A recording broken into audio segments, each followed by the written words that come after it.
Hello, welcome to our second podcast from Hope Community Church. Thank you so much for tuning in and joining us. Say hi to Paul. Hi, Paul. Hey guys. Hi. And of course, we're joined by Fraser as well. Hi, Fraser. Hi there. Give us a thumbs up. Really? You want me to do that? Do I need to do that? It's iconic. It's iconic. It's your signature move now. I think you're going to need to explain it to everyone in case some folk haven't seen. Did I think... Sorry, Paul, when you go. Did anybody see the news? When was it? The day before yesterday, which was Tuesday. Tuesday, the 5th of May. Yeah. And I mean, you did a startling job. For those who haven't seen it, essentially, Fraser was able to make an appearance on Reporting Scotland, and as we talked about Inverclyde's, or the impact that Inverclyde has been enduring over the last wee while, and from the position of Food Bank, and Fraser, as part of the coverage, just... To be clear, right, what happened was they wanted me to fill a bag with shopping and to work my way around the packing room doing that, which I did. I worked my way around the packing room and I did an Oscar-winning performance of filling a bag with groceries, right? Like, you wouldn't believe. This is undeniable. Right, and then as I turned the corner to where the cameraman was standing, there was nowhere else for me to go. So I assumed that at that point, having filled my bag, that filming would stop, and kind of gave the thumbs up as the sign for that's us done now, stop recording. Only they didn't show any of the Oscar-winning bag packing. All that was shown on Reporting Scotland was me putting a packet of spaghetti into a carrier bag and going... Because the problem is now that I'm getting stopped by my neighbours and people on the street and going... And you will continue to do so. Oh, Rest honestly, absolutely cringeworthy. I was absolutely mortified. So if you see Fraser around, if you see him out and about, then just remember just to give him a thumbs up. In fact, maybe you should just write on his, on his social media pages, just give him a wee thumbs up, just for encouragement, and yeah. Yep. Thanks, even on guys. this video, as you're watching this, wherever you are, send a wee emoji, send us a wee comment, just to remind us of this moment. Thanks, guys. I really appreciate this. The way that your best friends have always got your back in this, standing in solidarity. Thank you. You done It's a great. No problem. So, I guess we should probably Yes, get please back do. to Move this along. what we're actually meant to be talking about. For those who haven't tuned in before, we get together on Zoom and we like to talk about some new worship songs that we've heard recently that have impacted us, that we have enjoyed, and we want to share that with you guys as something that might just encourage you, as we're all looking for new stuff to listen to and some interesting things. We just thought it'd be good to send those out to you. And so today, I'm quite excited to pass over to Paul to talk us through his song choice. So yeah, Paul, who you introducing us to? So yeah, I'm not sure if you'll have heard this before. You might have seen it come up maybe on YouTube as a suggested song to listen to, but probably one of my more favoured worship leaders, a guy that I would maybe listen to quite a little bit, a guy called Corey Asbury. Sure you've heard of him. I used to listen to Corey when he was back in International House of Prayer at Kansas City. Would listen to his worship sets there and stuff. and have kind of followed him a little bit. So he's just released a song not too long ago, maybe a month or two ago now, a song called Egypt. So yeah, we're going to listen to that today. But I really love the whole picture and the whole story around the Exodus and around Egypt, and I just love that whole thought. It's one of my favourite stories to listen to kind of think about. There's loads of stuff in it, loads of ways that kind of that you can think about it in different angles that God has kind of spoken to me about through it. And so yeah, just some fantastic lyrics thinking around that theme of Egypt and the Israelites and Exodus and freedom and God having the victory and God fighting for you and God clearing the waters, and yeah, there's just tons of stuff in it. Yeah, so really good song. Yeah, will we listen to it now then, or do you guys want to say anything? No, let's have a listen, I think. Have a listen and chat some more. Okay, sounds good.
Cloud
and hallelujah. You've torn apart, and you have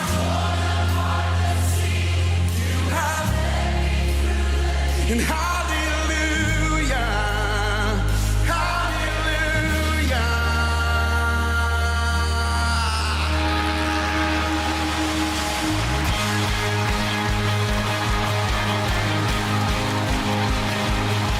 Come on, there's freedom in this house today. There's joy in this place. Yeah.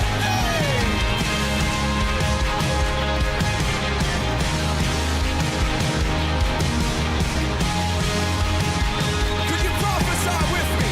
You stepped in, 'cause you stepped into my Egypt. You took me by the hand, and you marched me out in freedom, straight into the promised land. Now I will not forget you, no. I'll sing of all you've done. Death is swallowed up forever by the fury. Let the music prophesy.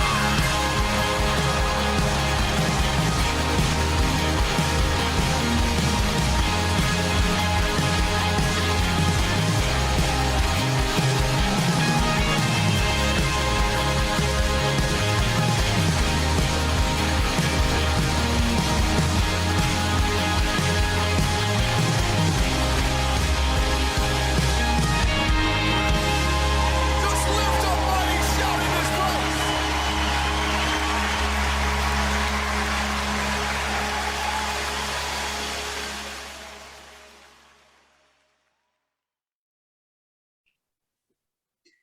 Brilliant, yeah. So that was Egypt by Corey Asbury.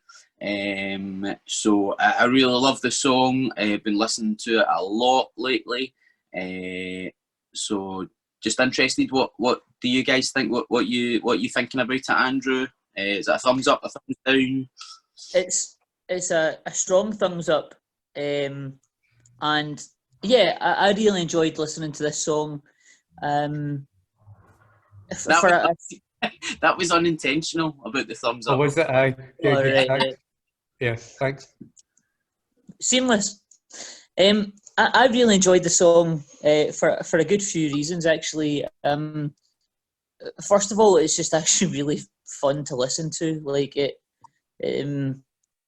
you can sometimes get these really scripturally heavy songs that are more difficult or not something that I would listen to normally. Whereas there's something about this that really just catches, and it's really gripping musically, and I just think it sounds awesome. But I also really enjoy the kind of journey through the song, which is obviously that wee bit of trying to explain the journey not only of the Israelites in the story, but also the kind of personal journey that we can all go through, of understanding who God is and who God was, and therefore what He and how He acts for us as His people. And I think it's really encouraging to hear, especially just now. It's a really encouraging song in general, and I think that it comes from that place of your own personal Egypt, if we can use that term. Everybody has that to an extent, and can understand that God is there to help us through that, which is really cool. I really enjoyed it. Yeah, and it did actually come from, that's where Corey wrote it from, was from a kind of time in his life where he felt that kind of him and his family and his ministry had kind of went through a kind of spiritual Egypt or a spiritual exodus and found a bit more freedom and stuff. So yeah, aye. Fraser, what you thinking? Anything stand out? Yeah, I enjoyed the song. I think that whole thing of deliverance and freedom is a big thing. And what I love about the song is the way that perhaps it positions it theologically a bit stronger. You know, in the charismaniac Pentecostal world that we belong to, there can be a lot of naming it and claiming it, and Sure. you know, you step into your deliverance and all that kind of stuff. Whereas actually, this song is all about how God brings the deliverance. You know, you stepped into my Egypt, you led me, and you took me by the hand, and you marched me into freedom. You're the Lord of every victory. You fight for me. You know, it's not about, you know, the person's had to spend hours in spiritual warfare and all that kind of stuff. It's about what God's doing, you know, and Yeah. you know, I believe in spiritual warfare and the need for us to engage in all that kind of stuff, but there is a very strong truth that the fight that gets done, or the fighting that takes place, and the victory that comes is not of our doing whatsoever. It's Yeah, all of 100%. what God's doing, and what He does, and that's when lasting freedom comes. Is actually when we step into the freedom that God is leading us into. And the thing that's cool about the story of Exodus that this song is kind of pointing to is that for the Israelites, you know, Egypt was the first step in their victory, of which God then began to give victory after victory after victory, and we kept bringing them to another experience of freedom and another experience of freedom, and each time revealing more of Himself within that. And that's why I think that line in particular that I keep coming back to is, "You're the God that fights for me, Lord of every victory." You know, because Yeah. it's not just one victory God gives us. You know, he keeps bringing us to this place of freedom and bringing us this place of freedom. And, you know, every time we journey into something, He leads us out of it, you know, or takes us through it, but brings us out the other side. You know, that whole thing of, you know, even though I walk through the valley of the shadow of death, you know, you're walking through it, you're not living in it, you're walking through it. Yeah. And He takes you through and brings you out the other side. He brings us into victory after victory, and this song just reminds us of that, where Yeah. you can look back and say, I've had my own personal Egypt that God's brought me out of, that may be a big thing in terms of salvation or in terms of a real breakthrough moment in God, but the song then reinforces that actually every victory that takes place has God at its source. So yeah, I thought it was really cool, really affirming, theological song. Yeah. I like the fact that it's. I like the fact that it's definitely talking about all those factors, and it's but then at the same time, all the way through it, as it kind of gets to the bridge, my favourite part. There's a bridge, Andrew. Paul likes a good bridge. How many bridges are there, Paul? It's just the one bridge, although Oh, it does have a pre-chorus. Oofed. Chorus. Oofed. My song had 2 bridges in it. A I know. middle 8. Yeah, Not an after 8, a middle 8. but it Try builds. harder next time, please, Paul. I know. It builds, and there's a moment in, although it's talking about serious, you know, deep stuff. There's this fun element that comes into it as well, and as they kind of go into the bridge, they're just you know, you can tell that there's just a little bit of a change and in the mood of the song, to kind of celebration, and even although it's not a massively high tempo song, there's that definite celebration kind of feel that comes into it. Yeah. Fun. Yeah. Good. No, good song, good choice. Any musical thoughts, Andrew? Any musical Well, thoughts? the one thing that made me at one point kind of go, ooh, which is just Andrew code for I really enjoyed that, was, as you've actually just mentioned, when it gets to the kind of bridge part, they almost adopt this kind of like gospel church double tempo like feel, where like everything does turn into almost a dance, and then they kind of build up to this point of going back into the chorus, which then just breaks back. It's almost like a bass drop where just suddenly everything's very not chilled again, but it's really, they kind of half it again. And for me, it was just that kind of thing of, we can celebrate the fact that, you know, God has stepped into our Egypt and He's taken us by the hand, and then that just all enforces the fact that He's the God that fights for us, and it's just that reminder of that over and over, which just, yeah, it was really, really cool. I really enjoyed that kind of wee nod to, I guess, other musical styles as well, of chopping and changing it to kind of really bring the message forward in the chorus. It was good. Awesome. I mean, I do have to Yeah. say, Andrew, you know, it's kind of strange to because I can hear you talking, but you're so camouflaged that you know. Wow, Yes, I was waiting. I was waiting. it's I'm kind of just a hard. floating head and hands. Yeah, yeah. I Yes. mean, careful that you don't on the way home you don't kind of blend in with some of the hedges and stuff because I know you're quite privy to a hedge. See what I did? Privet. Yep. Privy. Well played. Yep. Do you like my background, guys? I've been working hard on this. Do you like the background? It's nice. Yeah. I look like I'm about to get my passport photo taken. It looks quite royal.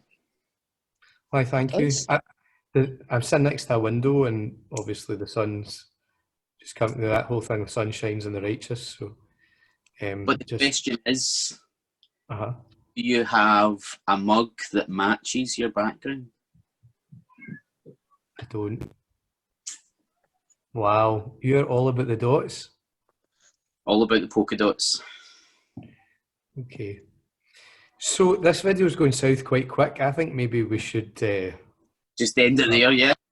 Yeah, I think that's a good show. Now that we're all about the polka dots.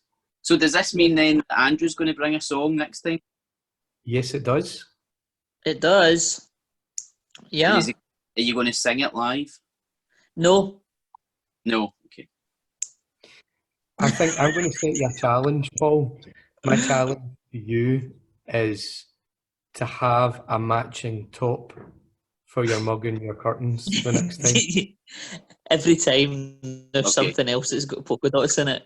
It would That's be my really challenge funny. for you, Paul Martin.